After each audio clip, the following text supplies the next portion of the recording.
A seguir você assiste ao programa Manhattan Connection, com as discussões dos temas que foram destaques na semana. Oferecimento Avenue, sua vida financeira global e completa. ETFs são fundos negociados em bolsa e administrados por gestores profissionais. Com ETFs, você pode investir em uma série de empresas e temas de uma só vez. A BlackRock é a líder mundial em gestão de ativos e seus ETFs iShares podem ser acessados pela Avenue. ETFs permitem investir nos índices S&P, Nasdaq, energia limpa, tecnologia, commodities e mais. A Avenue tem ETFs BlackRock para diversos perfis de investidor. Saiba mais em avenue.com.br/BlackRock.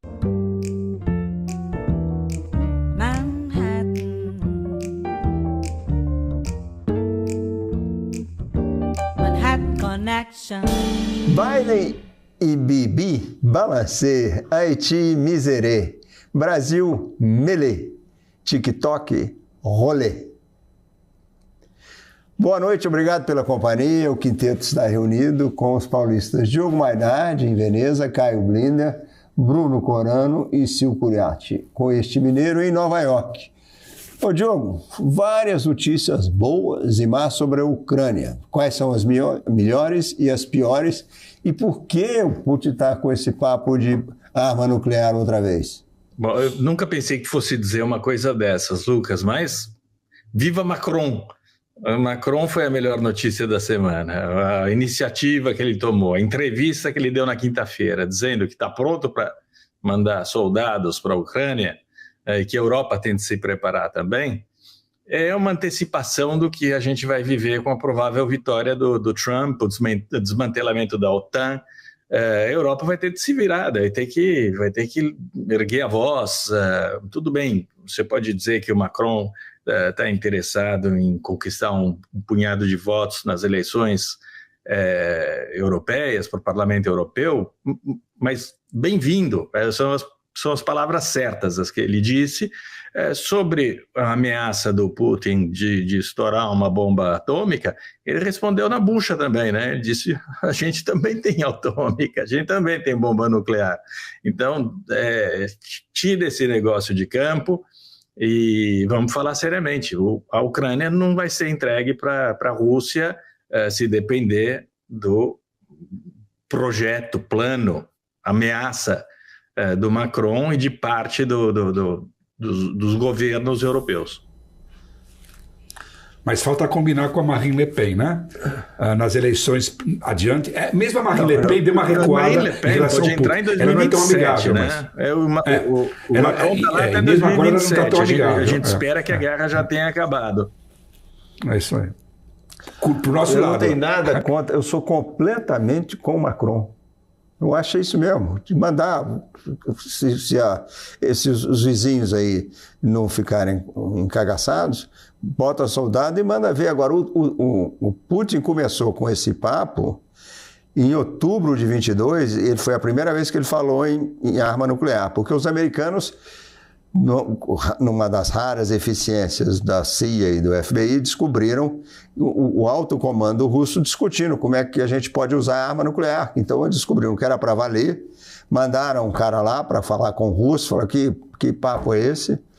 E porque o cara estava explicando como é que explicando os generais dele como é que funcionava uma bomba atômica bem pequena, que era para você podia controlar. Nós vamos destruir só um bairro, vamos destruir só uma rata. E você tira essas bombas, saem de um tanque. Então é um negócio muito prático. Você quer destruir uma unidade. Tem os ucranianos enchendo o saco ali naquela área, você vai lá. Porque eles estavam perdendo em outubro, dia 22, eles estavam começando a levar o primeiro choque do Zelensky, né? E isso sempre foi a ambiguidade do Biden e dos americanos na guerra. O Biden, obviamente, nunca quis que o Putin ganhasse, mas ele também sempre teve muito medo que os ucranianos virassem o jogo da guerra, porque o Putin ia trazer essa carta nuclear. Não. Se eu vou me ferrar, Então, eu, no desespero, vou fazer isso. Então, sempre foi isso o problema do Biden, desde o começo da guerra. Ajudar a Ucrânia, mas não o suficiente para ela simplesmente derrotar de forma fulminante o Putin. Agora, senhores, o que a França fez foi relevante, mas, especialmente a Alemanha, que vamos dizer é outro superpoder ali na Europa, não acompanhou o discurso, né? Como vocês veem isso?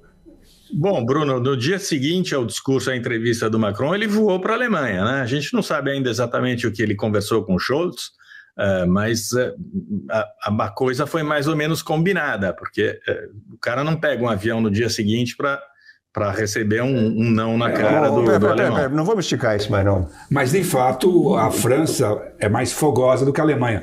A Alemanha tem uma história de reticência militar desde a Segunda Guerra Mundial. Diogo, nós já sabemos qual é o resultado da eleição nessa Rússia que está acontecendo desde sexta até hoje, domingo.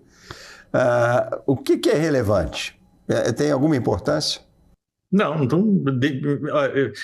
eleição em ditadura nunca é importante, não tem a menor relevância, porque a gente sabe, depois de 70 anos de comunismo, os líderes russos obtêm o consenso de outras maneiras, envenenamento, por exemplo. Então não tem a menor importância. Vai ter um dado estatístico daqui a pouco que o Putin terá governado mais do que o Stalin. Esse é o único detalhe curioso dessa história. A guerra que ele declarou contra a invasão da Ucrânia, ele chamou de Operação Militar Especial. Aqui ele vai chamar de Operação Eleitoral Especial, sabe? É o mesmo tipo de modus operandi, né? O Biden e o Trump foram confirmados essa semana como candidatos oficiais esse ano. Alguma coisa muda?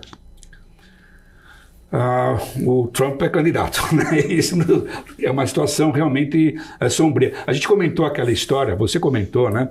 Que a partir da convenção, não agora, quando ele é formalizado o candidato, ele tem acesso aos briefings mais confidenciais de segurança nacional. E a gente sabe o que ele faz com esse tipo de material. Ele está sendo processado criminalmente por ter tomado posse de material secreto quando ele era presidente. Você não sabe o que ele quer fazer com esse material.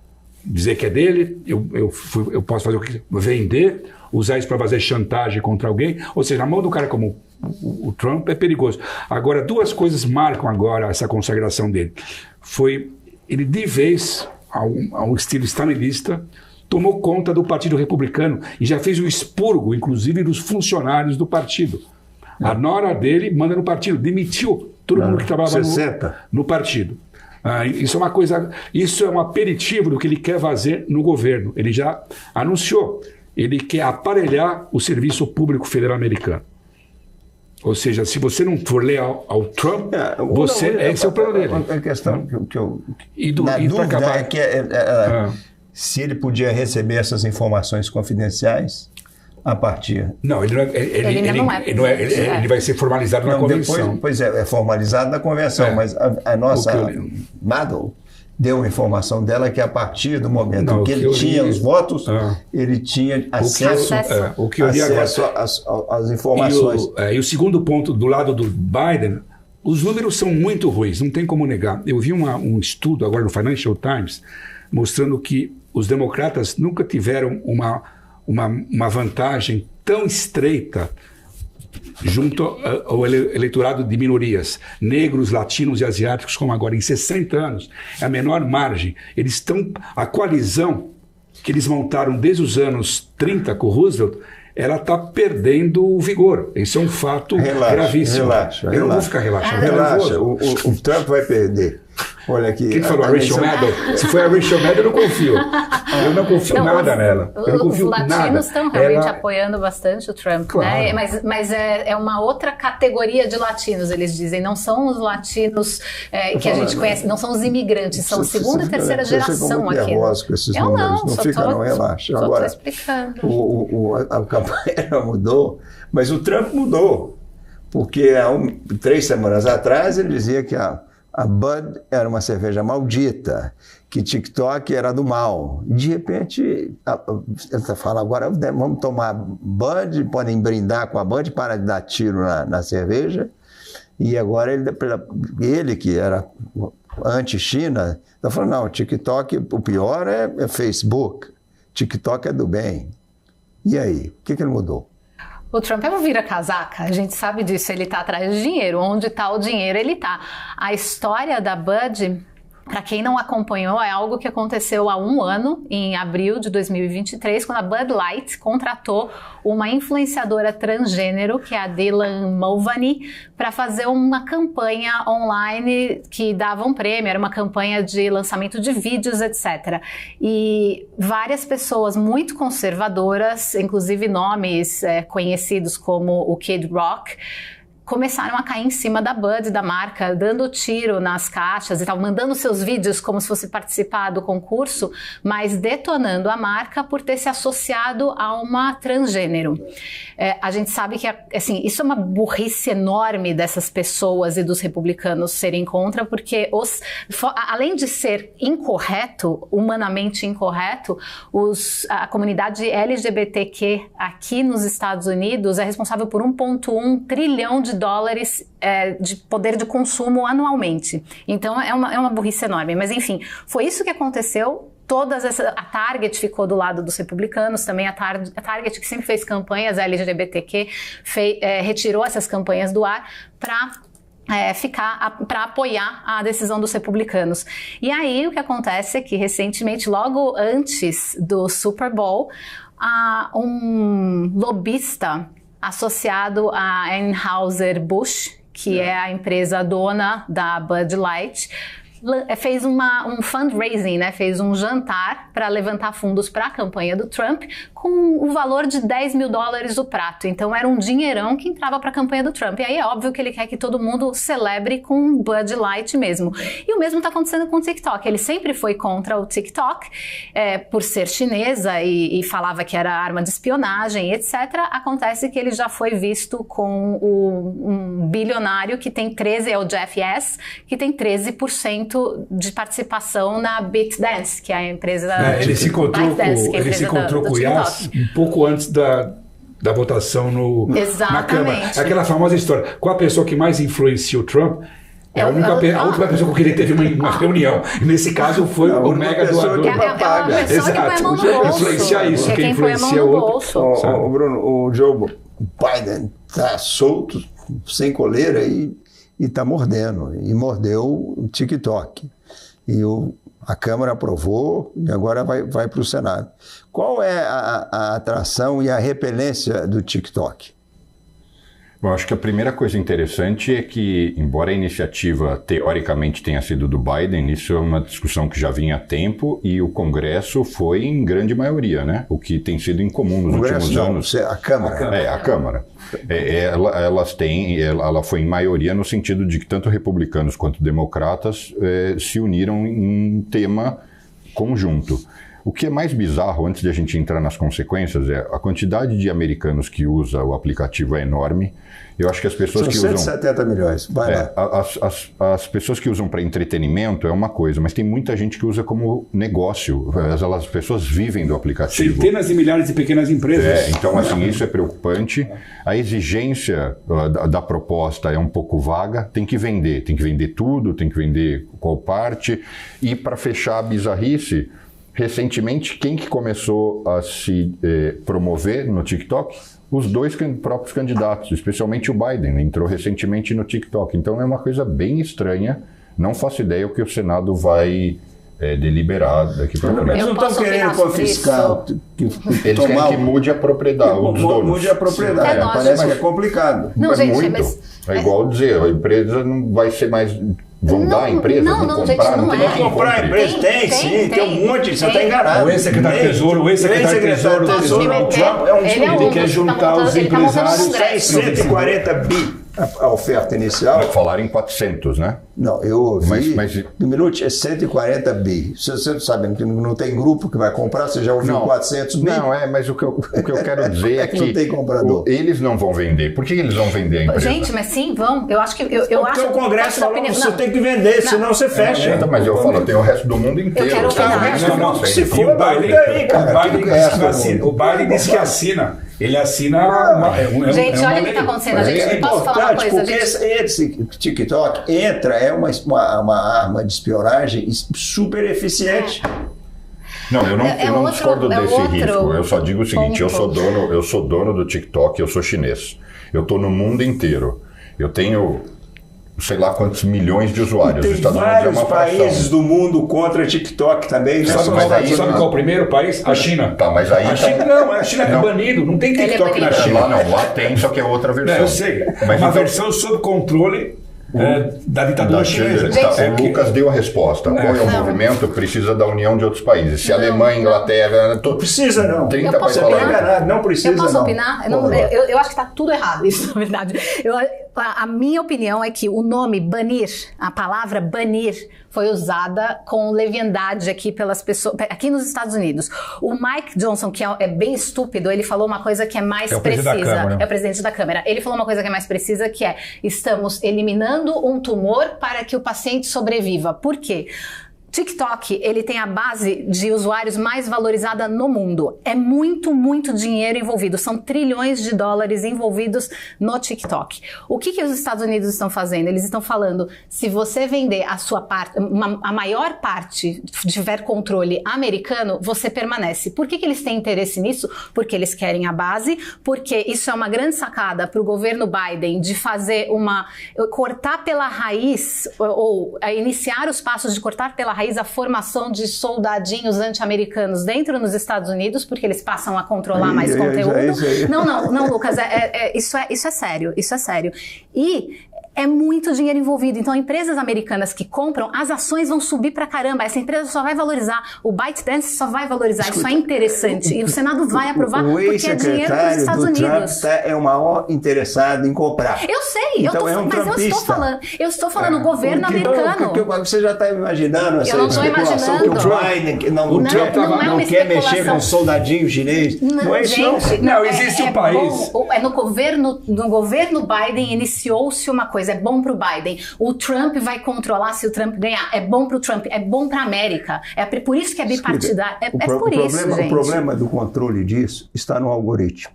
Quem vai saber mudar, e isso eu já ouvi, que a tecnologia é muito difícil você ajustar. Isso aí era o cara da tecnologia falando. Mas eu estou te falando, eu trabalhei com eles era um minutinho. Mas não, é óbvio que é o que eles falam. E outra coisa, você está falando vale trilhões, mas perde dinheiro. Nos Estados Unidos é deficitário. Não vai perder. Estou falando, no momento, perde dinhiro. É lógico, eles têm que comprar mais baixo. Eles têm que comprar mais baixo. Não, é para perder dinheiro. A história mais importante agora, o Trump é muito influente. Ele está fazendo uma jogada inteligente. É muito inteligente. Ele falou o seguinte: olha, os jovens vão ficar irritados. Isso. Então ele quer colocar os jovens contra o próprio Congresso. Então ele espera que ele agora, com o poder dele, como ele já mostrou em outras situações, que vai influenciar os senadores republicanos. Isso. Quem está no TikTok recebeu uma mensagem, ligue para o seu congressista, você recebe uma mensagem. Ele só mudou de ideia porque recebeu uma grana preta. Não, é dinheiro para a América, Lucas. Ele é muito primitivo, ele está preocupado que se ferrarem o TikTok, vai beneficiar o Facebook. E ele odeia o Facebook, porque ele foi banido do Facebook. Ele trabalha assim. Deixa eu te explicar outra coisa. Deixa eu te explicar. Se acontecer isso... vai primeiro para o tribunal, vai para as cortes. Claro. Não é daqui a semana, é daqui uma semana, não é antes da eleição. Isso é muito depois. Mas basta para ele agora revoltar a juventude para não votar. O sistema quer te censurar. Essa é a mensagem do Trump. As pessoas estão recebendo no TikTok essa mensagem. Aperte esse botão que você vai ligar direto para o seu congressor e pedir para que ele não faça isso. A campanha é do TikTok. Claro. Não é do Trump, é do TikTok. Mas o Trump também. Ele deu essa guinada porque convém para ele politicamente e esses interesses escusos. Os dois estão interessados. Quem tiver controle disso no futuro vai se dar bem. Mas é a base de maior valor no mundo. Pode ser, além do que vocês estão suspeitando de interesse político, de manipulação política, tem um interesse do dinheiro, que é o do Minuti. Não, então não é republicano, não é democrata, nem nada. É dinheiro para a América, dinheiro para os Estados Mas eu falei isso, Não, é dinheiro para o investidor. Sabe quantos são americanos investem no TikTok? Vai ver quantos investidores americanos estão no TikTok. Eles não podem perder. Não é só investimento China. Você vai ver que eles já estão no TikTok, o cara tem 15% da empresa, esse Y, então, ele já está no TikTok. Ele tem 13% IAS, Vocês terminaram aí? Não, mas pode adiante. Resolveram alguma coisa? Zero. Vários jornalistas e humoristas já reuniram as gaguices do Trump. Nós vamos fechar esse bloco com uma pequena mostra da jornalista e minha guru, Rachel Maddow, que você não acredita nela, nunca acreditei, né? E do humorista Seth Meyers, com os vídeos das mancadas do Trump. Donald Trump did, to his credit, in 2016 win the New Hampshire Republican primary. He did in 2020 win the New Hampshire Republican primary. But both in 2016, when he was competing against Hillary Clinton in the general election, he narrowly lost New Hampshire in the general election. And then in 2020, when he was competing against Joe Biden in the general election, he lost New Hampshire by a good, fair chunk of vote. So the former president has opened his remarks tonight once again by proclaiming falsehoods about previous elections. This is what makes it hard to take his pronouncements live. We'll try again, though.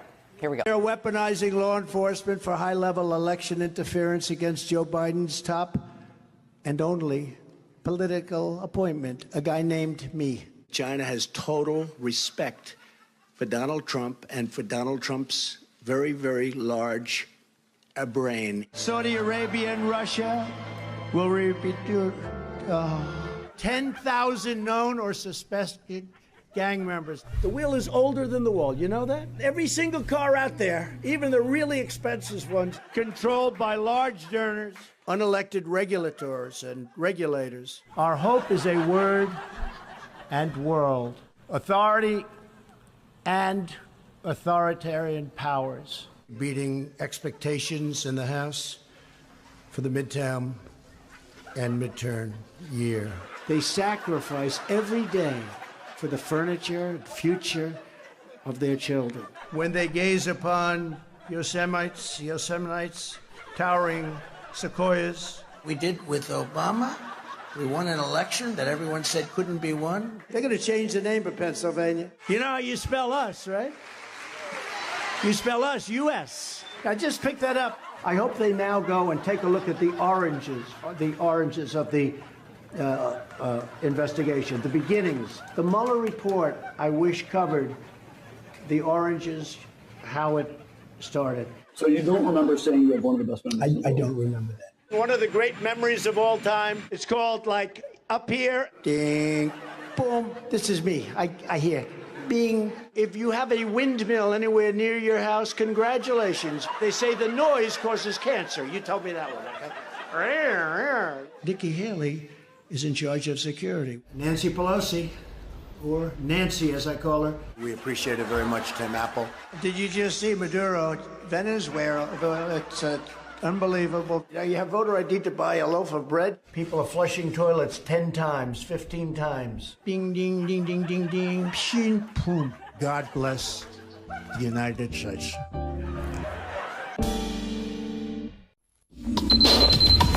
O que acontece no mercado financeiro no Brasil e no mundo está na BMC News. São 24 horas de programação para ajudar o investidor na melhor tomada de decisão. Independência e jornalismo sério. Não estamos plugados em nenhuma instituição financeira. Isso nos dá liberdade de levar a informação sem nenhum viés e sem conflitos de interesse. Ser a ponte entre as notícias, empresas, especialistas e os investidores. Tudo de uma forma dinâmica e com uma pitada de bom humor. Informação que gera valor, você sempre vai encontrar na BMC News. As empresas que fazem parte do seu dia a dia estão em uma das maiores bolsas do mundo, a Nasdaq. E a boa notícia é que você pode investir nessas empresas diretamente pela Avenue, sua corretora nos Estados Unidos. Com os dados das ações dos Estados Unidos fornecidos pela Nasdaq em tempo real, o cliente Avenue pode acessar diretamente as maiores bolsas do mercado americano. Entre neste mercado de tecnologia e inovação. Acesse avenue.com.br/Nasdaq e seja bem-vindo ao mercado global. PNC News. Informação que gera valor. Manhattan Connection. Vamos para a Europa com o nosso europeu. Diogo, os portugueses já se esqueceram da ditadura do Salazar? Esse sopro direitista na Europa vem de onde? Vai até onde? Bom, equivale a dizer que os italianos já esqueceram do Mussolini porque votaram um partido de extrema-direita. O que a gente vê aqui na Europa é que nos países em que o centro-direita desapareceu ou diminuiu de tamanho, a extrema-direita ganha. Nos outros países, como em Portugal, em que o centro-direita ganhou as eleições, e a extrema-direita chegou em terceiro lugar, isso ainda é um fenômeno que ainda é controlado. Você veja, na Espanha o Partido Popular subiu, o Vox caiu. Na Alemanha, onde a Merkel perdeu, o Partido Neonazista subiu. A França é o melhor exemplo de todos. Os gaullistas definharam, vem a Marine Le Pen. Então, quem pode barrar a extrema-direita é o centro-direita. Se esses partidos, aparentemente, eles estão se organizando neste momento, o Partido Popular Europeu vai vencer as eleições europeias, e é um instrumento que pode ser usado, o único instrumento que pode barrar esse retorno perigoso de uma extrema-direita altamente ideologizada e populista, e que não está nem aí para direito democrático, coisa nenhuma. Então, a prevenção que nós temos é essa. Rapidinho. Primeiro, o André Ventura, o líder do Chega, ele é muito mais sofisticado do que o Bolsonaro. Ele sempre repudiou a ditadura salazarista. Ele nunca expressou saudosismo pela ditadura como Bolsonaro no Brasil. E outro ponto, essa semana, se a centro-direita, ela tem que dizer não para a extrema-direita. Como aconteceu agora, na Holanda, nós já falamos disso. O Wilders ganhou as eleições, mas no fim, a centro-direita não aceitou uma composição, ele desistiu de formar o governo. Porque a centro-direita não quis ir para a cama com ele.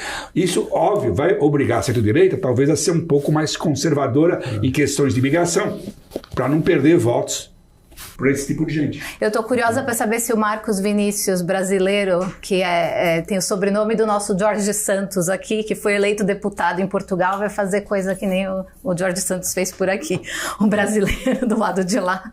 Diogo, eu estou curioso sobre a Grã-Bretanha. Lá está soprando um vento contrário da esquerda. É uma calmaria do bem e os conservadores estão a ver navios. O que aconteceu lá na Grã-Bretanha?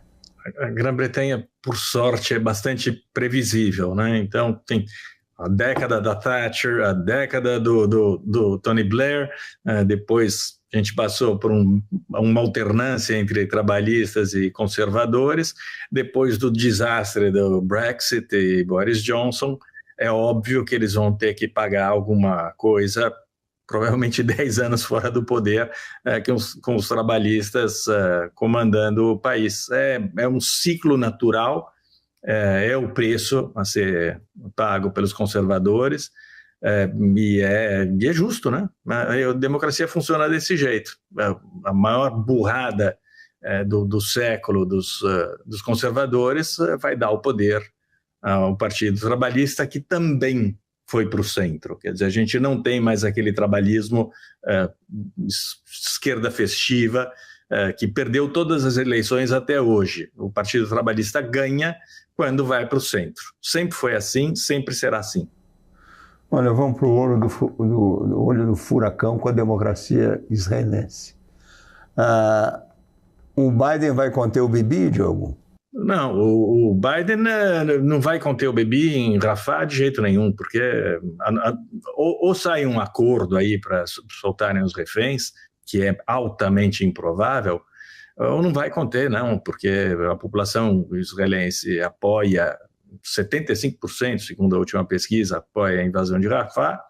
Depois disso, sim, acho que a coisa vai desmilinguir. Agora, o Netanyahu também entrou na campanha americana, né? Ele e os ministros dele, ele começou a falar com os senadores republicanos, o apoio ao Trump por parte do Likud e dos partidos de extrema-direita de Israel é explícito. Então, um entrou na campanha do outro. O Biden está sendo acusado de entrar na campanha israelense, que não existe, porque não tem eleição em vista, mas os israelenses da ala do Trump entraram pesadamente na campanha americana. Na verdade, o Netanyahu fez isso há muito tempo. Ele foi o primeiro líder israelense que rompeu o mandamento. Israel tem que ter apoio bipartidário nos Estados Unidos. Ele foi contra Obama, ele se meteu na política americana ainda quando o Trump foi candidato em 2016. Ele abriu isso. O que está acontecendo hoje é um jogo muito perigoso, mais perigoso acho que para o Biden. Por que é mais perigoso para o Biden? O Biden quer dizer o seguinte, olha, eu sou contra Netanyahu, mas eu sou totalmente pró-Israel. Ele quer personalizar o problema. Tirando o Netanyahu, está tudo bem. Inclusive, na campanha entrou o mais importante judeu na política americana, que é o senador Schumer, que é o líder da maioria no Senado, que pediu a cabeça do Netanyahu. Isso aqui judeu, né? Que é judeu. Eu falei, o judeu mais importante na política americana. Isso é perigoso, porque é exatamente o que o Netanyahu, que é muito esperto, queria. Ele quer mostrar, olha, os americanos estão se metendo nas nossas decisões.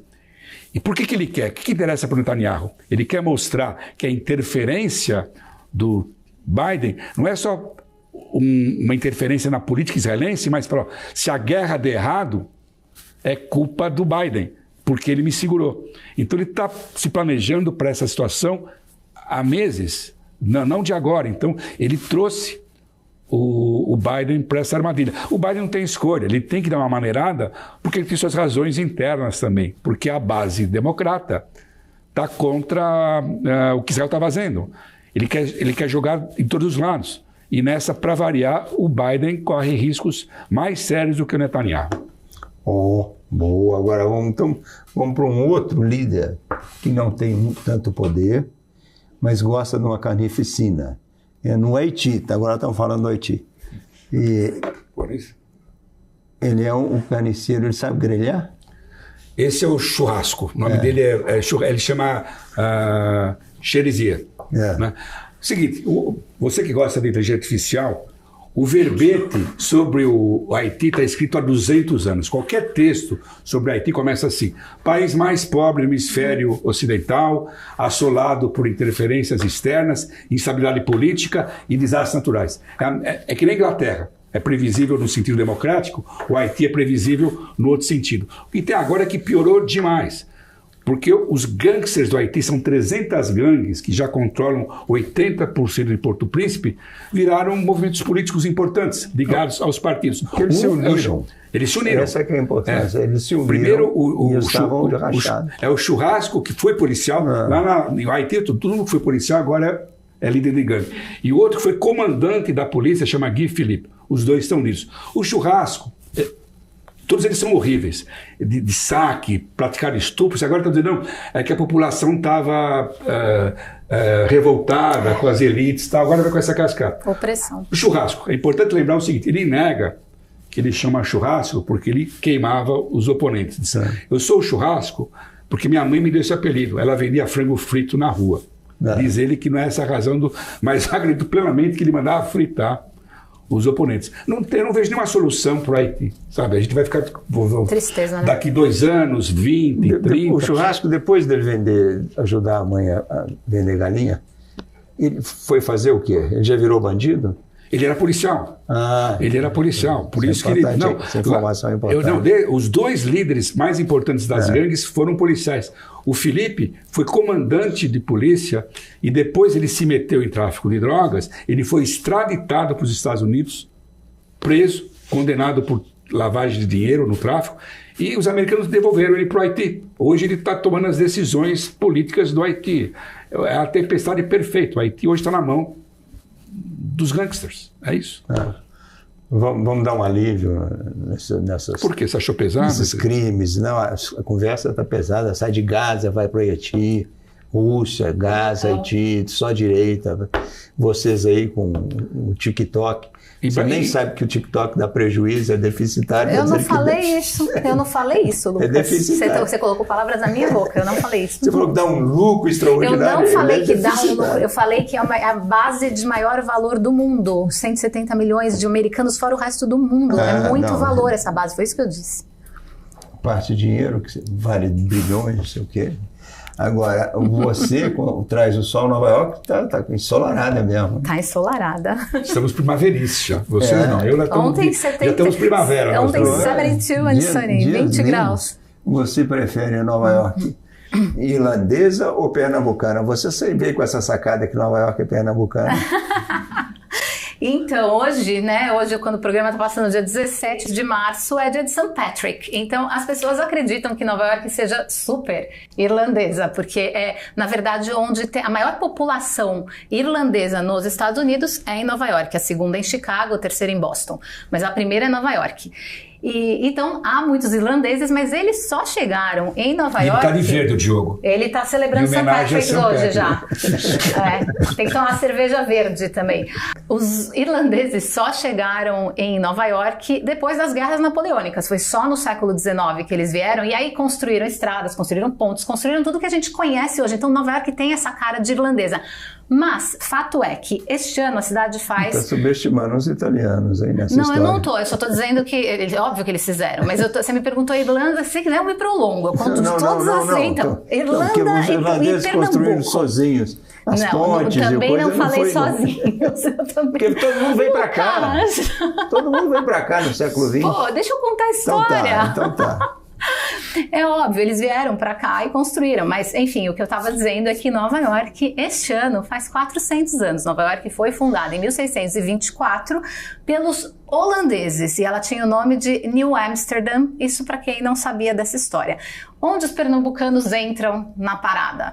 A gente sabe que o Brasil foi colonizado por holandeses, principalmente lá no Nordeste, eles estavam lá nessa época, e muitos holandeses judeus vieram para o Brasil, e aí também teve os holandeses que dominaram o Brasil e nasceram novas pessoas ali e tudo mais, judeus, colônia judia, judaica lá em Pernambuco.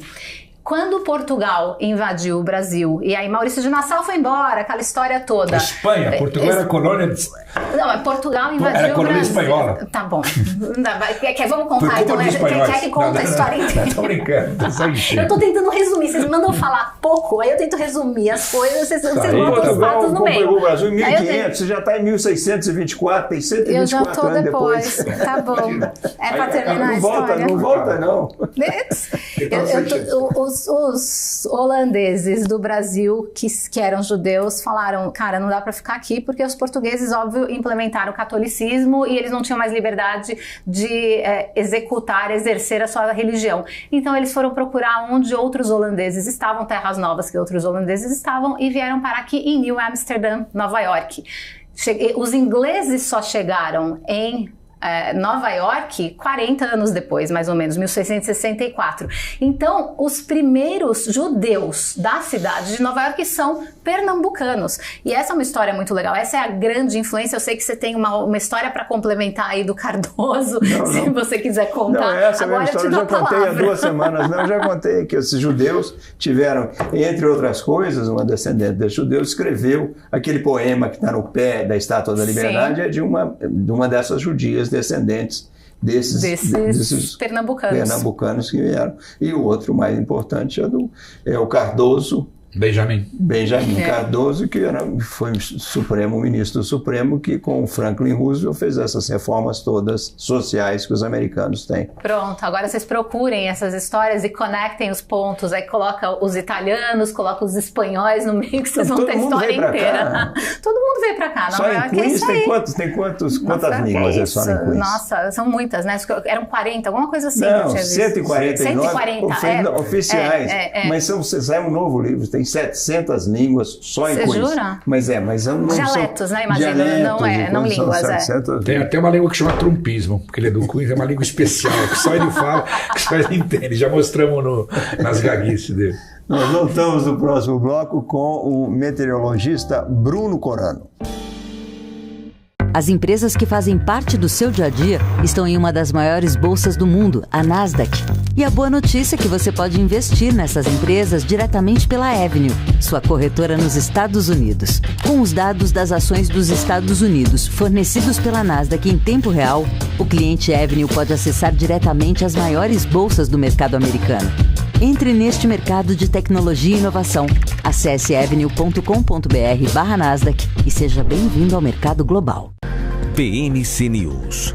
Informação que gera valor. Manhattan Connection. Bruno Corano, economista do tempo. A China é a campeã mundial na produção de energias de placas solares. Ela vai produzir em 2 anos mais do que os americanos produziram durante todo esse tempo. Isso é bom para o mundo inteiro ou é bom só para a China? Do ponto de vista do meio ambiente, da energia limpa, é bom para o mundo inteiro. Mas, do ponto de vista econômico, é prioritariamente bom para a China. O interessante dessa história é que hoje as economias do Ocidente entendem que precisa existir uma descentralização dessa dependência, né? Uma diminuição da dependência da indústria chinesa. Quem criou essa dependência e essa liderança, essa supremacia tão grande da fabricação de painéis solares na China? O próprio Estados Unidos e a própria Europa. Os Estados Unidos agora está impondo restrições, né, e subsídios para os produtores locais para tentar ser mais competitivo. Mesmo assim, o custo da produção de uma placa de captação de energia solar aqui chega a ser quase o dobro do que é na China, ou seja, muito difícil. E o mais bizarro é que nos últimos 12 anos na Europa existia subsídio para você instalar placas de energia solar, independente de onde você comprasse. Então, isso fez a inúmeras empresas que produziam esse tipo de equipamento na Europa quebrarem, em vários países, e fortalecer a China. Então, hoje é bom para a China, ela é um grande fornecedor, mas eu acho que isso deve mudar. A gente vê uma movimentação em vários setores, igual a gente viu que os Estados Unidos agora o maior exportador para os Estados Unidos já é o México, não é mais a China. Vai começar a ter uma movimentação. Essas empresas vão começar a tentar concentrar consumo em outros países. E com o Trump entrando, aí isso aí vai se acentuar ainda mais. Com o Biden já existe esse sentimento. É consenso. É consenso de não depender mais da China. Quando o Trump entrar, não vai acontecer. Quando o Trump entrar na prisão, é mais provável do que aconteça o Trump entrar... A Rachel Barrett falou isso também? Mas ele controlando o Supremo, se ele chega à prisão... Como é que ele vai controlar o Supremo? Ele vai matar o acordo que ele está fazendo com o ministro? Não, a corte é prioritariamente republicana. O ministro sair, Clarence Thomas, que já está velho, vão dar um carro novo para ele, aquele motorhome, ele tem um motorhome, vão dar um motorhome de luxo para ele, bacanérrimo, e essa juíza que protege o Trump lá na Flórida, que toma essas decisões bizarras, que são completamente derrubadas pelas cortes superiores, mas ela conseguiu está ajudando, ela consegue adiar, empurra daqui, empurra dali, vai adiando o Trump. Mas como é que o Trump vai controlar? O Supremo vai fazer um acordo com Clarence Thomas, com o juiz Thomas, se ele não for presidente? Eu tenho então uma pergunta. É possível o Trump ser preso por instâncias inferiores e isso não subir para a Suprema Corte? Não, e duvido. Porque se chegar na Suprema Corte, ela é republicana. Vocês acham que não? Eu digo que ele vai perder no voto. Não, isso é ok, mas a gente já está falando do é ideal, que a maneira quem vai perder no voto. Castigo das urnas, não da justiça, é melhor. Depois preso, mas primeiro tem que perder no voto. Vou fazer o Bruno trabalhar mais um pouco, é o seguinte. Na semana passada, o Brasil deu, semana atrasada, né, o vexame da JBS. Depois veio o vexame da Petrobras. O Jornal Nacional tem feito uma série muito boa sobre as estradas inacabadas no Brasil. Uma penca delas custaram 12 bilhões de dólares no Brasil inteiro. Um dos defeitos, ou pelo menos eu não vi, talvez tenha perdido, uma matéria em que diga quantas são as estradas inacabadas que começaram e de repente, depois de 6 anos, os caras param, falam, acabou o dinheiro. E o outro governo aí deve com certeza querer achacar mais, não, agora precisamos de mais 6 bilhões e fica complicado. Alguém sabe quantas estradas inacabadas tem no Brasil? Eu não tenho esse dado das construtoras? Eu não tenho esse dado preciso, mas eu tenho os dados do TCU. Mas antes de falar isso, eu quero fazer aqui uma provocação, e eu não sei se essa informação procede ou não. O que o mercado diz é, hoje o maior investidor de publicidade do Jornal Nacional é o atual governo, e o governo Lula recentemente anunciou, acho que o recomeço, a implantação, não a implantação, a retomada de acho que 8 mil, 11 mil obras paradas. Bom, colocando isso à parte, que eu não sei a procedência disso ou não, só das estradas deve existir esse dado, mas o que eu sei o TCU falou que tem mais de 8.600 obras federais paradas. Esse dado é concreto? Eu acho que se o TCU está falando é no mínimo isso, porque uma entidade de contadores diz que são 14 mil obras. Pois é, mas isso eu acredito que sejam mesmo. Minha dúvida é o seguinte, porque essas estradas que eu estou falando são estradas de 12 bilhões, 9 bilhões, são estradas caras e lindas. Eles têm metade, eles mostram, as matérias mostram metade das estradas já construídas e o resto lá completamente parado. Então, essas estradas grandes é que eu não sei quantas são. Agora, você acha que o que você está dizendo é que esse governo Lula atual é tão corrupto quanto o Lula anterior e a Dilma?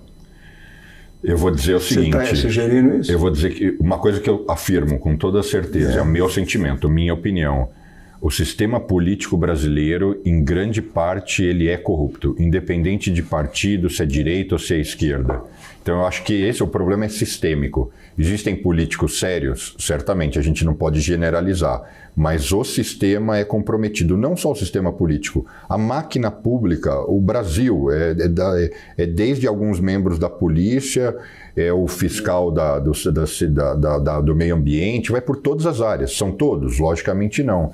Mas é um problema sistêmico. Isso é o que resulta em um monte de obra que começa e não acaba, porque a motivação essencial foi desviar dinheiro. Não, mas a sacanagem é maior porque eles falam essa obra vai ser feita, concluída, pegar os 12 bilhões e nós vamos concluir isso em 6 anos ou 8 anos.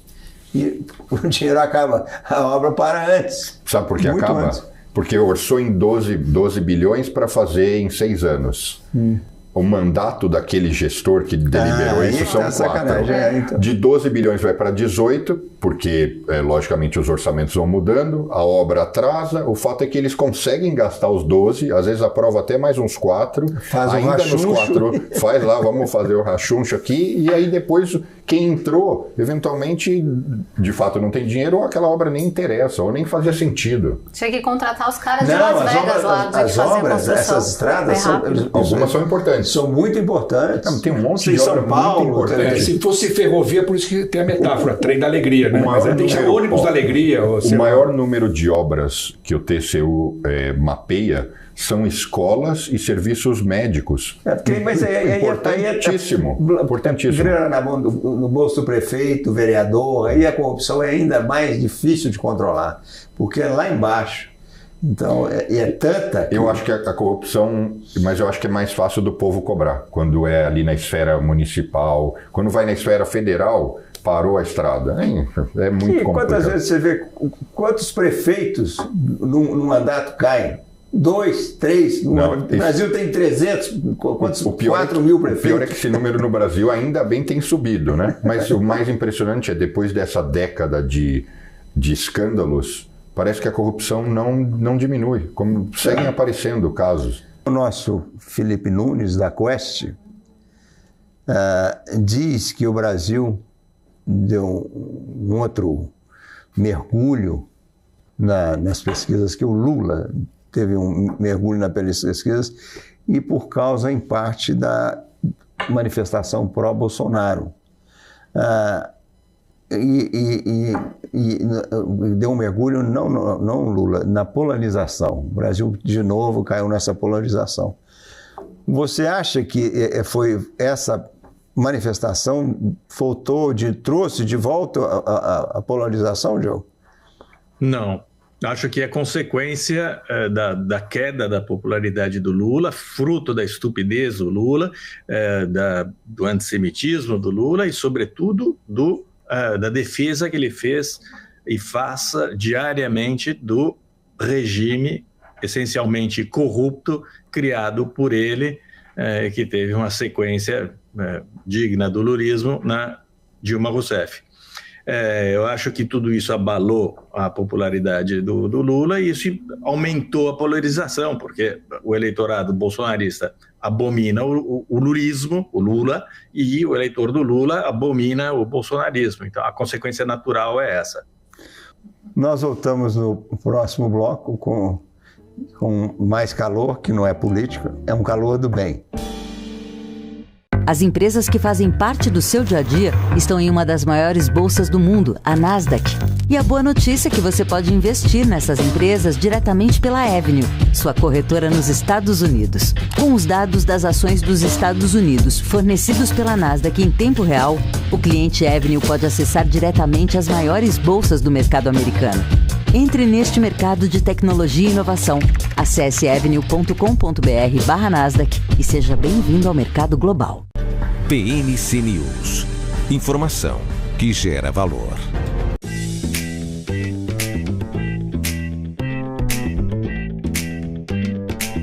Will, seja muito bem-vindo. É um prazer bater um papo com você, fazer disso aqui o nosso momento econômico. Will, economista-chefe da Avenue, você em Miami, eu aqui em Nova York. Eu acho que a gente tem algumas coisas super interessantes para discutir. Eu acho que o mais relevante, não sei dizer se o mais relevante, mas o que eu acho que eu gostaria de começar é essa polêmica do TikTok. O governo dizendo que vai banir, ainda vai para o Senado. A gente sabe que são questões relacionadas à segurança, mas também impactam em outras esferas. O mais bizarro é que quem recentemente começou a se promover no TikTok, justamente o Biden. E para passar a bola para você, tanto republicanos e democratas se uniram numa mesma pauta, o que tem sido muito incomum nos últimos anos. Na perspectiva econômica, qual é a sua visão em relação a essa bagunça toda? Não, Bruno, obrigado aí pela oportunidade de estar conversando aqui com vocês. De fato, o TikTok está conseguindo fazer algo que muita gente não pensava, que é unir os partidos. Isso que tu bem comentou. Acho que primeiro, um ponto relevante e importante disso tudo é que, de fato, republicanos e democratas não conseguiam se unir mais para praticamente nenhuma pauta, ainda mais próximo de eleição. E o TikTok conseguiu isso, a Câmara dos Representantes aprovou, na quarta-feira, um projeto de lei que acabou sendo bipartidário para banir o TikTok. Do ponto de vista econômico, eu diria que assim, fica difícil você mensurar. Você tem alguns negócios, pequenos negócios, que dependem um pouco mais do TikTok, que usam a rede social ali para promover seus negócios. Tem alguns influencers. E aí eu diria que quem sai ganhando nessa história toda é a Meta, é o Facebook, porque se você tira ou se você bane o TikTok dos Estados Unidos, o que sobra de plataforma social? Tem ali o Twitter, mas a gente sabe que o principal é o Instagram. O Snapchat não tem tanta força assim, por aí vai. Agora, eu acho que tem por trás aí uma questão econômica, de segurança e econômica importante. O TikTok, ele conseguiu ter mais receita por usuário do que o Facebook, ou que a Meta, por exemplo. Então, enquanto a Meta reportou lá $43 nos últimos 12 meses, o TikTok $65 de receita por usuário. Então é um negócio interessante, é um negócio que chama atenção, ou seja, consegue ter mais receita que o Instagram, crescendo mais do que o Instagram. Acaba que o interesse econômico, não tanto de impacto talvez na economia como um todo, mas um interesse econômico ali naquela plataforma tem, né? Tanto é que a solução dada, né, pelos congressistas e por quem tocou o projeto foi basicamente o seguinte: olha, vender o TikTok, né, a ByteDance vender a operação Estados Unidos do TikTok para algum investidor, para algum americano. E aí já teve o ex-secretário do governo republicano, Steve Mnuchin, falando que, olha, tem interessados aqui, ele já tem até um grupo de investidores interessados em comprar. Então tem interesse econômico aí atrás. Né? Mas assim, 2 perguntas bem rápidas. Na verdade, uma, você acha que os chineses... Porque assim, esse possível banimento eventualmente será só nos Estados Unidos. É diferente se a comunidade europeia, Estados Unidos, Canadá, México e sei lá mais quem, metade do mundo ou mais dissesse assim, ou deixa de ser dos chineses ou ou a gente não segue. Só os Estados Unidos vão ter força para fazer com que os chineses falem, tudo bem, a gente vai vender, tudo bem. Olha, é difícil. O CEO já falou que não existe essa conversa, que não existe essa possibilidade, tá? Agora, não é só os Estados Unidos, a Índia, né? Sabe que os indianos e os chineses não são os melhores amigos, né? Aquela história dos vizinhos, né? A mesma coisa que Brasil e Argentina. O TikTok já é banido na Índia, diga-se de passagem. E o TikTok já é banido em para funcionários do governo de diversas esferas, de diversos países, tá? Na Nova Zelândia, Austrália, Inglaterra, por exemplo, o TikTok já é banido para funcionários dos governos, né, desse país. Então, assim, não é só os Estados Unidos, mas com certeza, obviamente que a decisão americana ela não é suficiente para mover o mundo inteiro para isso. Agora, do outro lado, aqui dos Estados Unidos, o que o pessoal fala é que é o seguinte, poxa, se você pensar, todas as empresas que vão lá para a China, elas acabam tendo que ter alguma participação do governo, né? Elas têm que ter, de certa forma, poder haver a interferência do governo, né? Por que o TikTok, quando vai para os Estados Unidos, não deveria ter um acionista americano, né, como principal? É um pouco essa a discussão. A gente sabe que, obviamente, por trás tem a questão de informação dos dados dos americanos e também desse interesse econômico, e que nem tu bem comentou, assim, acho que vai ter cenas dos próximos capítulos, né, porque o Biden falou que se passasse ele ia assinar, né? Então, ou seja, ele vai dar um tiro no pé, porque a campanha dele vinha crescendo bastante no TikTok, aí como uma tentativa de crescer com os mais jovens, né? E aí ele não vai poder mais usar o TikTok na sua campanha. Bom, veremos. Nas próximas semanas vamos falar sobre isso, porque isso ainda vai reverberar bastante. Vai dar pano pra manga. E eu acho que o que nas últimas semanas, mas ainda segue em evidência, é a história da supervalorização do Bitcoin. Eu, às vezes, que me meto a falar sobre isso nas redes sociais, tenho algumas pessoas que me apoiam e outras que vão lá e começam a me criticar. Porque o que eu digo primeiro, vou começar diferente do que eu costumo fazer nas minhas outras explicações. Eu invisto em Bitcoin, mas eu invisto na perspectiva que, do mesmo jeito que eu posso investir num cavalo de corrida, ou eu posso jogar algum jogo de azar. O que eu quero dizer com isso? Bitcoin pode se valorizar, como pode se desvalorizar, como pode virar pó. Você pode ganhar dinheiro, mas é um produto especulativo. Porque um gestor, um investidor como eu, que tenho a outorga para investir o recurso de muitas pessoas, de fundos, a gente tem toda uma política. Em geral, você é fundamentalista, você compra coisas baseadas em algum tipo de lastro. Eu compro a ação da Coca-Cola porque ela tem um fluxo de caixa, porque ela vende Coca-Cola, então, e tem um motivo para aquela ação estar naquele valor, independente se ela está supervalorizada ou não, se tem algum outro tipo de energia incidindo, né, naqueles números, e eles não são sustentáveis. Mas, teoricamente, você tem indicadores. As cryptocurrencies, por mais que queiram dizer que é o futuro e etc., e blockchain de fato é o futuro, representa muito, as cryptocurrencies não têm lastro. Esse é o lado bom e o lado ruim, porque elas são justamente descentralizadas, mas elas não têm lastro. E está subindo, e eu até arrisco dizer, mas quero te ouvir, vai subir mais, porque com o halving a tendência é que suba, e não só isso, parece que ainda vem muito dinheiro da criação dos ETFs. Eu vi, eu não lembro se foi hoje de manhã ou ontem, que eu vi que a Inglaterra também está prestes, outras bolsas estão prestes a liberar a criação de ETFs na Europa das cryptocurrencies, então isso vai gerar ainda mais demanda. Mas qual é a sua visão? Vai chegar a 100 mil ou não? Poxa, me botou na saia justa aqui, Bruno. Não, a minha visão sobre as cripto, nessas horas a gente sente um pouco old school. Eu também sou mais fundamentalista, analisar Coca-Cola, McDonald's, empresas que geram fluxo de caixa. Cripto é um pouco diferente o negócio. Agora, tem uma coisa, né? Você pega uma nota de dólar, o que te garante? Uma nota de $1 não tem validade nenhuma, mas por que todo mundo aceita aquilo ali e vê que existe um valor numa nota de $1, $20? Porque ela é socialmente aceita, né?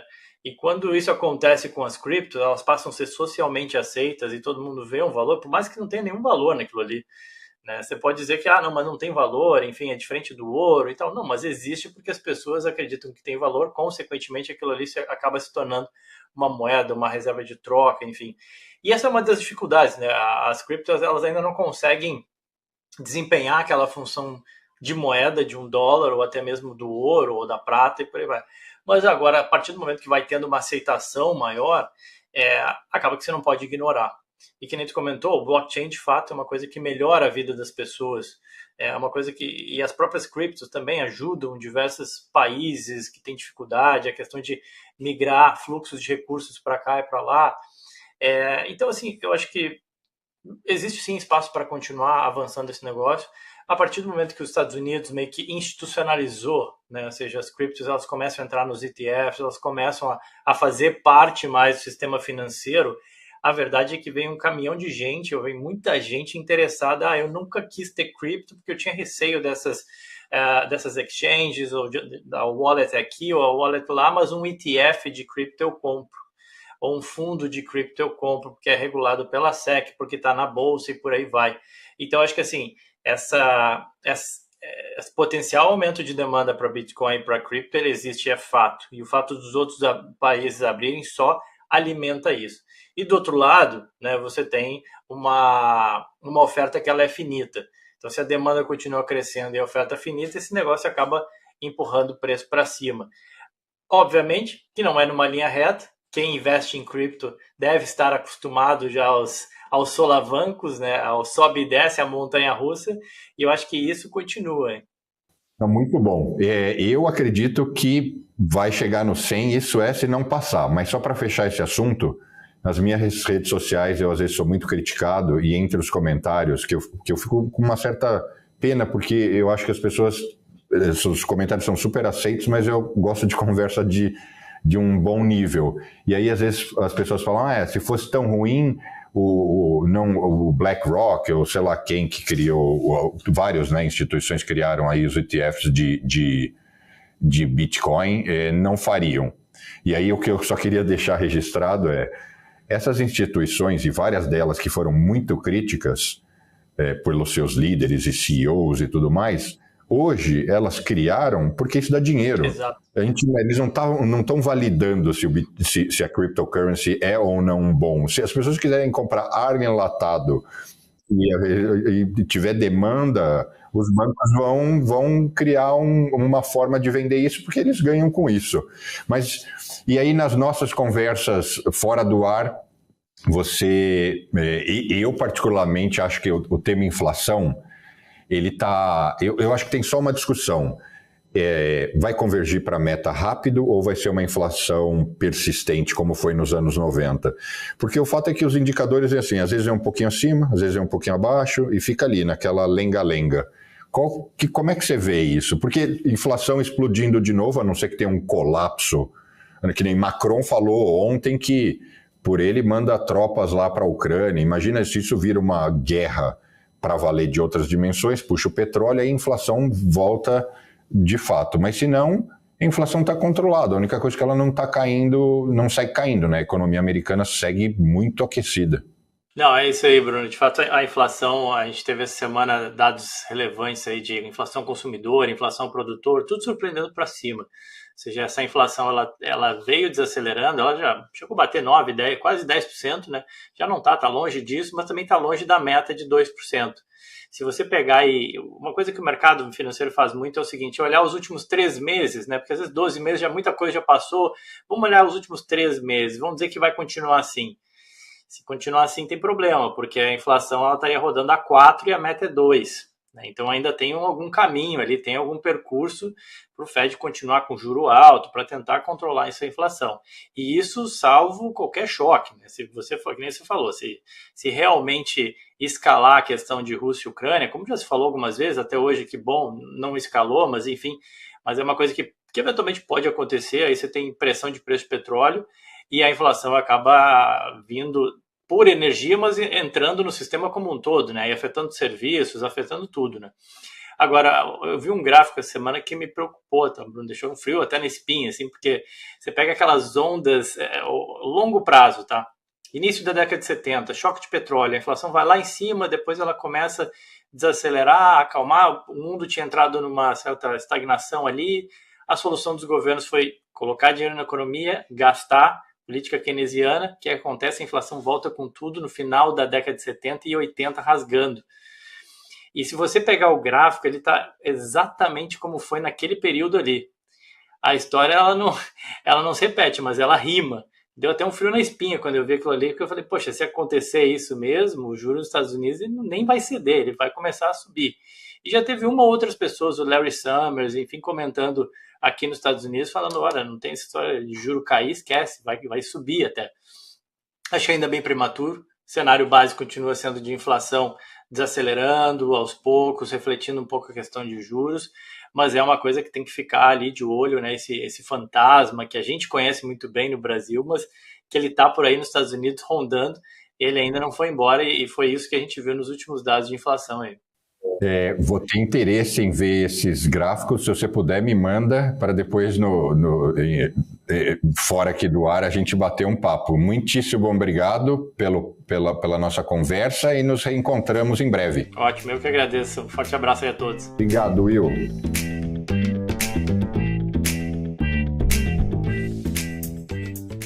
Manhattan Connection. Ô Sil, você faz saunas? Não. Nunca faz sauna? Odeio. Sabe que a notícia aqui do Times essa semana é que nas saunas da Áustria e da Alemanha, todo mundo nu. Que virou, no começo era uma coisa mais rara, agora não, agora é comum. Não tem pluralização na sauna, esquerda, direita, homem, mulher. Sempre foi assim. Sempre foi assim. No Japão, Japão também. A Alemanha. Só virou notícia, sempre foi assim. Não, porque Japão sempre foi assim, Japão. Mas em escala menor. A história do Dive é o seguinte, que é muito mais gente pelado na sauna. Então eu quero saber se essa nudez chega em Nova Jersey, o estado seu e do Caio, não? Por que não? Gente, lógico não. Preconceito! Eu sou preconceituosa. O europeu é muito mais livre com o corpo, o americano é cheio de tabu, não chega. Agora, você que gosta de quiz, vou te levar para uma sauna. Vou te levar para uma sauna no Jersey. Eu não vou em sauna de jeito nenhum. Nem eu, não vou. Finlândia. Muito bem, você pesquisou, ó. Não, é porque você já sabe, eu adivinho as perguntas. Finlândia é legal. Mas é a Finlândia. Você sabia que a Finlândia é o país que tem mais sauna per capita no mundo? Inclusive, a população inteira da Finlândia pode ser colocada em saunas ao mesmo tempo. A Finlândia é uma sauna. Mas lá usam roupa e não é mista. Finlândia é uma sauna. E eu tomei uma sauna com uma família finlandesa, todo mundo nu. Claro. E a filha do filho era uma maravilha. Então era muito difícil. Ai, gente, que horror isso. Você não podia olhar, você podia só olhar para cima. Mas aí, tá vendo, é a cabeça daqui, e é outra além cabeça. de ser uma sauna bacana e bem presenteada, tinha o rio gelado, era no inverno. Passava na porta da sauna, então você sabia. Você mergulha, como no Japão, os banhos quentes também. Eu tenho uma pergunta para você, Sil. Na verdade, eu vou contar uma curiosidade e quero ouvir a versão feminina. O americano ele é tão reservado com o corpo que quando você vai aqui numa academia de ginástica, você nadou, só treinou, e você foi pro vestiário, tem lá 20 chuveiros, todo mundo toma banho, o cara sai enrolado na toalha e ele não tira a toalha para vestir a cueca. Ele coloca a cueca por baixo da toalha. Ele, em momento algum, fica, nem que por um instante, nu na sua frente. No meu vestiário eu nunca vi isso, não. Também no meu também. Não, isso é desde pequeno que eu venho para cá, faculdade, sempre foi assim. E os caras não ficam, porque eles acham o seguinte, que é uma agressão você me ver absolutamente sem roupa. Eu ouço dizer que no vestiário feminino é igual. É uma vulnerabilidade, não é nem a minha agressão eu te ver, eu não quero ser vulnerável assim. Assim, indo para um outro nível, é tão tabu o corpo aqui, que quando as pessoas vão para Mardi Gras, por exemplo, os jovens vão para Mardi Gras, depois, primeiro ano de faculdade e tal, a liberação é tanta que as meninas ganham um colar se mostram os peitos, né? Elas levantam a blusa, que é o maior índice de estupros que existe nos Estados Unidos nesse período, porque é tão tabu o corpo que quando mostra não tem controle. Ou seja, é horrível, gente. A sauna mista aqui não vai pegar. Não pega, lógico que não. Sauna, negócio de sauna. Sauna é um horror. Conservadora, o dia vai na sauna japonesa, pra você ver. Os homens, porque os homens, todos eles chegam com toalhinha, nem dentro da sauna, eles tiram a toalhinha. O japonês fica nu. Fica nu no banho, depois que ele entra naquela banheira, todo mundo nu, mas o que eu estou falando na sauna, nós estamos falando de sauna. Mas na sauna americana é assim. Também é assim, Pois é, mas na japonesa eu vi que eu entrei, vi aqui a sauna, todo mundo estava com toalhinha, eu levei a minha. O cinegrafista que estava comigo também levou a dele. O assistente não percebeu a sutileza e entrou com aquela chonga balançando, e era uma chonga enorme. Sabe que os japoneses todos saíram? Começaram a sair devagarzinho, mas e ele lá toda à vontade. Aí isso foi insulto estético, não foi uma questão moral. Pois é, o japonês além esse bloco tá um horror. Mas é tudo uma cascada. Mas é para fechar, é uma curiosidade. Conversa louca. As saunas russas de Nova York, como são? Olha, na Rússia, na Rua 10, que eu ia muito, inclusive, com Pedro Andrade. Às vezes você estava ali, se for sexta-noite ou sábado-à-noite, entra um mulherio completamente à vontade. Sem roupa? Não, com calcinha. Ah, tá. Mas então é sauna mista? A sauna é mista. Tem os horários. Antigamente a turma ia para... Os vestiários também eram mistos. Então tinha uma turma, principalmente de velho malandro, ficava deitado lá, fingindo que estava dormindo, para ver as meninas... Essa é na Rua 10? Rua 10. E tem mais uma que você já me contou. Não, essa é a sauna russa da Rua 10. Na esquina da primeira. Você tem uma missão, fazer uma matéria na sauna da Rua 10. O dia que eu ganhar um salário muito bom, eu faço. A sauna tinha outra vantagem, duas vantagens. Além de ser uma boa sauna, tinha um banho russo, uma lavagem russa de folhas. Tinha uma boa comida e era barata. Agora, uma sauninha, $60. Não está dando... Ela segue lá, segue existindo. Segue. Não, tem outras coisas. Tem água, uma piscina super gelada, tem outras atrações. Mas o calor mesmo, que é o calor mais... É a sauna mais quente de Nova York. É uma média de 80 graus, né? As pessoas que moram no prédio vizinho sofrem no verão. Não precisa de ar-condicionado também. De sauna também. Então, porque o calor da sauna chega lá. Agora, vamos para uma outra fofoca. Você não está feliz com essa conversa de todo mundo nu. É uma fofoca real. E eu não entendo nada da família real inglesa e nem me interesso. Então, eu não vou falar sobre a história da Kate. Se alguém tem interesse nisso, por favor, se apresente e fale. Sua especialidade isso? Eu não tenho especialidade nenhuma na família real. Foi a alteração ali da imagem, né? Mas, gente, isso é tanta especulação em torno do que está acontecendo. Eu nem acho que foi ela. Eu acho que pode ter assessora, não, e pode ter acontecido uma coisa muito séria com ela. Eu não acho que tem que ficar especulando uma brincadeira. A mulher foi fazer uma cirurgia, e isso foi anunciado antes, que ela só voltaria a ser pública, a participar de atividades públicas depois da primavera. Então era de se esperar, mas óbvio, teve um monte de fofoca que os tabloides ingleses são ótimos em fazer, então aí manipula a imagem, tá sem anel, morreu, mas eu acho uma bobagem, né? Mas ela reconheceu. A gente não sabe se foi ela, foi o Twitter também, a gente não sabe. Eu achei que tivesse sido uma declaração dela. É uma mensagem no Twitter, mas a gente também não sabe dela. Mas é o canal dela, ela tem controle. Não, do Palácio de Buckingham. Não, tudo bem, mas é uma mensagem oficial. Mas como a foto também foi liberada pelo Palácio. Então... Sabe a minha opinião? Que isso é besteira. Eu não perco tempo com isso também, não. Eu que não estou interessado e não entendo, eu acho que não é tão besteira assim, porque a outra versão que tem é que ela está se separando do... Versão de quem? William, de qual tabloide? Dos jornais. O The Mirror, que grampeia... Olha, eu fui monarquista até a Queen Elizabeth. Eu não sou mais monarquista. A única coisa... Eu não respeito essa família real, que segundo uma ótima colunista, que eu esqueci o nome... Ela chama a família real de aquela corporação. Mas é uma corporação. Mas sempre foi uma empresa. Então, mas isso sempre foi na época da sua Rainha Elizabeth. Mas a Rainha Elizabeth era uma instituição diferente. Helen Mirren era legal. Eu quero dizer o seguinte, que a família real é uma Photoshop. Então ela vai adulterar uma foto... Talvez acho que é a família mais rica do mundo, né? Real, agora, família real. Família real. Agora, outros que eu acho que é um... Sauris são mais ricos. É verdade. Uma família saudita, não? Não, a família real saudita, que são 3 mil príncipes. São 3 mil príncipes. Não dá, ninguém bate eles. Mas a vantagem da família real inglesa é porque ela é desse tamanhozinho. Porque ela é pequena. É pequeniníssimo. Eles casam entre eles? Não, é porque o rei, a rainha e os filhos. Eu sei. Então não tem a família, que eu estou falando de família real. Não é saudita que tem 3 mil príncipes. Na família real, ela é pequenininha. E devido daquelas terras na Escócia, eu acho um escândalo. Reforma agrária na Escócia. O outro escândalo que saiu no mesmo época é com o Charles Spencer, que era irmão da princesa Diana. Se ela tivesse continuado e casado, aí ele também seria membro da família real. O Charles foi para a escola, a família da Diana era podre de rica e tinha um dos castelos mais bonitos da Escócia, era deles. E ele foi para uma das melhores escolas privadas. E ele, essa semana, contou que quando ele tinha 11 anos, com uma fotinho dele, a professora dele deu nele um beijo de língua, mais do que um, e mexeu nas partes íntimas dele. E ele ficou tão excitado que ele procurou uma prostituta e perdeu a virgindade dele com 12 anos. E ele está indignado. Na Inglaterra, esse tipo de crime não prescreve. A professora está aí viva e solta.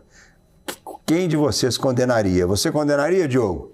Não, imagina. Uma coisa que ficou no passado, imagina. Eu condenaria. Eu quero falar de uma decisão judicial dessa semana muito importante, que é histórica, que aconteceu nos Estados Unidos. Foi a primeira mãe e depois o pai que foram condenados por homicídio culposo, porque deram uma arma para o filho, e apesar dos sinais de problemas mentais. É uma decisão histórica, a primeira vez que os pais são responsáveis. Deram a arma com bala, com crime. Ele cometeu o crime na escola. O garoto era adolescente. O garoto complicado. Ele está preso. Com um currículo complicado, o pai incentivava a arma. Exato. E 2 dias antes do garoto pegar a arma e matar 4, o pai deu essa arma para ele. A mãe já tinha sido condenada. Em fevereiro, agora foi ele. Por omissão, e o pai agora foi condenado. Certíssimo. Claro, é uma decisão histórica. É uma decisão histórica. É lógico. É uma decisão que vai contra, pode ajudar o Biden, porque reforça essa campanha que os democratas fazem muito bem para controle de armas. Agora, se fosse o Charles Spencer, eu mandaria flores para sua professora, eu não mandaria nada. Você não condenaria? Não, mandava flores para ela pela iniciação sexual. Não teve que pagar nada. Diogo, um assunto que é para você, sua praia aqui, que é o livro do Gabriel Garcia Marques, que saiu essa semana. E Contrariando é um livro que chama-se Nos Vemos em Agosto. É uma história muito boa de uma mulher bem casada, que todo ano, no mês de agosto, ela ia para uma cidade e ela arranjava um namorado. Uma ilha no Caribe, para ver o túmulo da mãe. Para ver o túmulo da mãe. E aí ela arranjava um namorado. Aí o Garcia Marques estava avançado no livro e na idade. Então, quando ele já estava nos últimos capítulos, o Dr. Alzheimer sentou do lado dele na máquina e ele foi esquecendo o que tinha acontecido no resto da história. Então, ele frustrado, falou: destrói esse troço aqui, porque eu não quero saber desse livro. Os filhos sempre acharam que o livro que era exagero dele, que o livro tinha coisas boas. E contrataram um editor, contrariando o pai, desobedeceram. O editor deu um conserto no livro, terminou o livro, eles acharam que ficou bom, está sendo lançado essa semana. Você acha que é oportunismo dos filhos ou é uma contribuição literária? Acho que pode até ser oportunismo dos filhos, mas não vai afetar a reputação do Garcia Marques, que foi construída com outros livros. Eu não posso opinar sobre esse livro especificamente, mas tanto faz. Eu acho que grandes escritores, você acaba fuçando na vida deles e desrespeitando as últimas vontades, e quem sai ganhando, no final das contas, ou é o leitor, como no caso do Kafka, que queimassem tudo, não queimaram, e a gente... E não é o único, tem vários. Ele não é o único, tem vários casos. Né? Não é o único. O nosso amigo Paulo Francis, o último livro dele não foi publicado, a Sônia pegou e publicou depois da morte dele, Carne Viva, o último romance dele. Então, eu acho que desrespeitar um pouco as últimas vontades dos escritores não faz mal, não. Porque não afeta o que eles fizeram antes. O livro que a gente está falando, o livro do Garcia Marques, que foi o maior fenômeno, são 100 Anos de Solidão. Foi o primeiro livro no século XX que vendeu 50 milhões de exemplares. Não foi o livro que mais vendeu, teve um em inglês que no século XIX vendeu 87 milhões. O Garcia Marques foi o primeiro que vendeu 50 milhões. Aí veio uma penca de livros, do Harry Potter, que é da J.K. Rowling, e que venderam 65 milhões, inclusive o do Paulo Coelho. E aí 65 milhões ficou sendo o teto. O seu livro... No caso do Paulo Coelho, Lucas, se tivessem queimado todos em vida, teria sido melhor. Inclusive para a reputação literária dele. Não, mas o Alquimista é o que vendeu 65 milhões. Eu sei. Agora, o seu livro vendeu, o seu livro fez um sucesso no mundo inteiro, foi traduzido em várias línguas. Seu livro vendeu bem? No Brasil vendeu 120 mil, o livro sob o título, né? A Queda, 120 mil cópias, que é bastante coisa para o Brasil.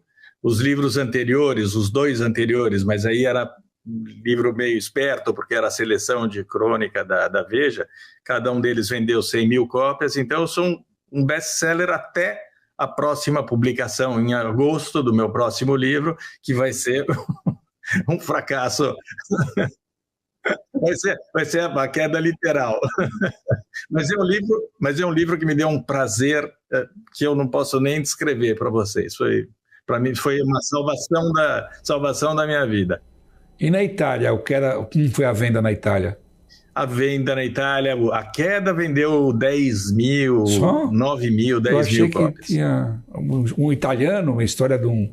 Nossa, e você vendeu, você foi o mau promotor do livro, então? Você não soube promover o livro? Não, olha, até hoje as pessoas me param na rua, quando eu estou com o Tito, obviamente, para falar, poxa, eu assisti a entrevista de vocês num determinado programa, porque me emocionou, e a gente deu essa entrevista e ficou na cabeça das pessoas. Ninguém compra livro no final das contas, mas ficou na cabeça das pessoas essa entrevista, e valeu a pena porque a promoção do livro foi muito melhor do que o próprio livro, porque eu dei ao meu filho algo que ele jamais poderia ter tido, e a gente rodou o mundo, a gente foi para a Escócia, foi para a Inglaterra, foi para a Espanha, apresentando o livro em tudo quanto é lugar, e foi bom para ele, para a construção da autoestima dele, e para mim foi ótimo, porque eu participei com ele de todas essas coisas, ele dava autógrafo, até hoje ele dá autógrafo. Então foi importante para mim, a promoção foi mais importante do que o próprio livro. Você vai lançar o seu novo aqui, Diogo?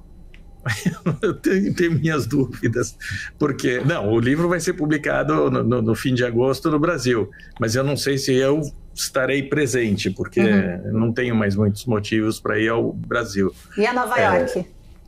Eu tenho que ir a Nova York no fim de agosto para levar o meu filhote, que vai queimar toda a nossa fortuna fazendo a faculdade de cinema. Faz um evento aqui. Já que a gente não conseguiu encontrar um patrocinador para ele, eu vou ter que tirar do meu bolso a grana. Compra ações da TikTok. Compra ações da TikTok. Compra não.